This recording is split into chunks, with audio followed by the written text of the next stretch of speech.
धाराशिव जिल्ह्यात यंदा समाधानकारक पाऊस झाला। जवळपास जिल्ह्यातील 226 प्रकल्प जे आहेत ते ओव्हरफ्लो झाले, तुडुंब भरले।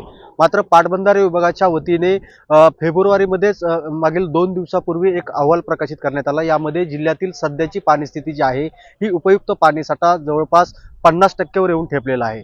मी आता मांजरा नदीच्या बॅकवॉटर परिसरामध्ये आहे। जर आपण पाहिलं तर ही नदी अगदी दुतडी भरून वाहत असते। नदीमध्ये मोठ्या प्रमाणावर पाणी असतं, मात्र हे देखील पाणी आता कुठेतरी कमी होताना पाहायला मिळतंय। एकंदरीत जर आपण पाहिलं तर अगदी चोरट्या मार्गाने पाण्याची जी आहे ती पाणी चोरीचे जे प्रकार आहेत ते जिल्ह्यातील काही प्रकल्पामध्ये समोर आलेले आहेत आणि हे चोरट्या मार्गाने जे पाणी आहे ते पाणी उपसा केला जातोय। मात्र जर आपण पाहिलं तर अगदी फेब्रुवारी महिन्यातच हा जो पाणीसाठा आहे तो 50% वर येऊन ठेपलेला आहे। आगामी आता मे महिना असेल, यामध्ये जिल्ह्यात तीव्र पाणी टंचाई निर्माण होऊ नये यासाठी आता जिल्ह्यातील जे आहे ते हे जे पाणी आहे याचा कुठेतरी योग्य नियोजन करणं जे आहे ते अत्यंत गरजेचं बनलेलं आहे। जर आपण पाहिलं तर अगदी पाणी टंचाईला जिल्हावासियांना सामोरं जाऊ लागू नये यासाठी पाटबंधारे विभाग असेल किंवा जिल्हा प्रशासनाने योग्य ती खबरदारी घेण्याची गरज आता कुठेतरी निर्माण झालेली आहे।